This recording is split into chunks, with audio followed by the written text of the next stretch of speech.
11 गुंठे घेत असाल तर थांबा.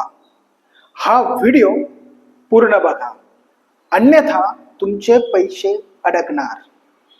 कारण तुकडेबंदी कायद्यामध्ये सुधारणा ही झालेली आहे.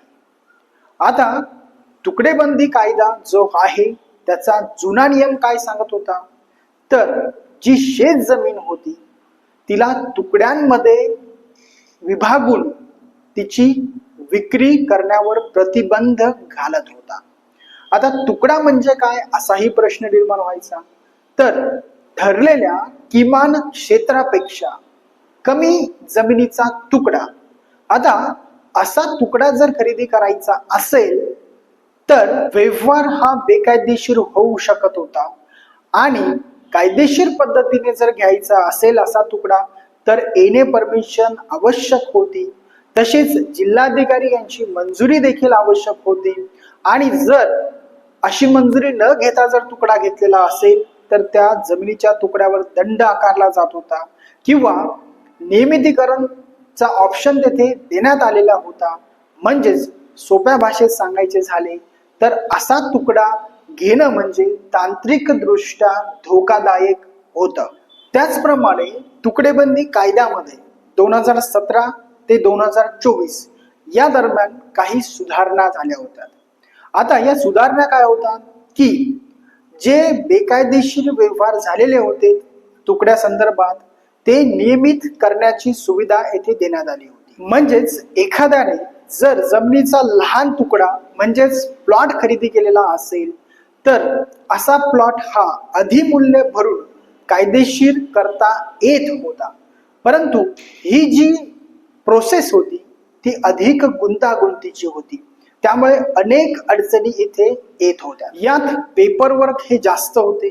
तसेच जिल्हाधिकारी स्तरावरील मंजुरी आणि विलंब आणि गोंधळ अशी गुंतागुंत ही मोठ्या प्रमाणात होती. याच कारणामुळे महाराष्ट्र सरकारने तुकडेबंदी जो कायदा आहे त्यामध्ये 2025 साली मोठा बदल केलेला आहे. यात शहरी असेल किंवा बिगर शेती क्षेत्रे असतील यामध्ये तुकडेबंदी कायदा हा व्यावहारिक दृष्ट्या लागू नसणार. तसेच जे काही जुने तुकडे त्यांचे व्यवहार झालेले आहे यात 1 गुंठा असेल किंवा 2 गुंठे असतील हे 1965 to 24 पर्यंतचे याचे स्वयंचलित नियमितीकरण हे होणार आहे. म्हणजेच ते कायदेशीर ठरणार आहेत. तसेच काही केसेसमध्ये असे जे तुकड्यांचे व्यवहार झालेले आहेत त्या संदर्भात कोणताही दंड न आकारता ते आपोआप कायदेशीर ठरले जाणार आहेत. यामुळे 1 गुंठा किंवा 2 गुंठा हे जे प्लॉट्स खरेदी विक्रीचे व्यवहार हे कायदेशीर होण्याच्या मार्गावर आहेत. आणि महाराष्ट्रामध्ये लोकांसमोर जो प्रश्नचिन्ह निर्माण होता की 1 किंवा 2 गुंठा कायदेशीर पद्धतीने कसा घ्यावा, तर आता ते शक्य झालेले आहे. आता येऊयात आपल्या महत्वाच्या प्रश्नाकडे की 11 गुंठे खरेदी करणे हे सेफ आहे का. येथे जुनी समज काय होती, 11 गुंठे खरेदी केलेत म्हणजे सेफ. पण नवीन कायदेशीर सत्यता काय आहे, तर 11 गुंठे खरेदी घेणं म्हणजे स्वयंचलित आपोआप ते सेफ नाही. कारण कायदे आता बदललेले आहेत. त्यामुळे कायदा काय सांगतो हे समजून घेणं तितकंच महत्वाचं आहे.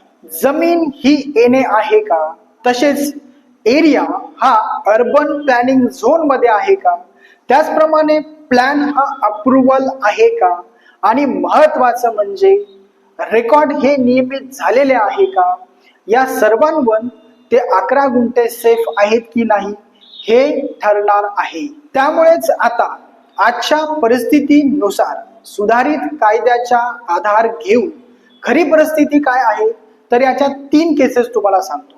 नंबर 1, यामध्ये शहरी किंवा बिगर शेती क्षेत्रासाठी तुकडेबंदी कायदा जो आहे तो व्यावहारिक दृष्ट्या लागू नाही. म्हणजेच जे छोटे प्लॉट्स आहेत ते आता कायदेशीर झालेले आहेत. केस नंबर 2, ग्रामीण शेतजमिनी क्षेत्रासाठी आजही नियम लागू आहेत. म्हणजेच किमान होल्डिंग मर्यादा ही लागू होऊ शकते. तसेच केस नंबर 3, मिश्र किंवा अस्पष्ट जमीन. आता ही जी जमीन असते ही जमीन खूप रिस्की असते आणि या जमिनीमध्येच खूप जास्त डिस्प्यूट हे होतात. त्यामुळेच तुकडेबंदी कायदा व त्यातील सुधारणांचा जर विचार केला तर आज जो प्रश्न निर्माण झालेला आहे की 11 गुंठे घेणं सेफ आहे की नाही, तर याचे उत्तर 11 गुंठे घेणं हे सेफ असू शकतो, पण त्याची गॅरंटी नाही. कारण कायदा आता एरिया बेस झाला आहे, तो फिक्स साईज बेस नाही. त्यामुळेच पूर्वी 11 गुंठे हा रूल होता, पण 2025 साली तुकडेबंदी कायद्यामध्ये जो सुधारणा झालेला आहे त्यानुसार आता सेफ्टी ही एरिया व झोनिंग वर ठरते, साईज वर नाही, ही बाब लक्षात घ्या.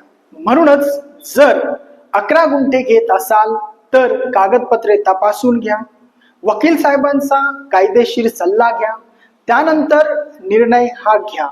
आणि हा व्हिडिओ जितक्या ग्रुप्समध्ये पाठवता येईल सर्वांना नक्की पाठवा. आणि अशाच कायदेशीर टिप्स मिळवत राहण्यासाठी चॅनलला फॉलो करायला विसरू नका.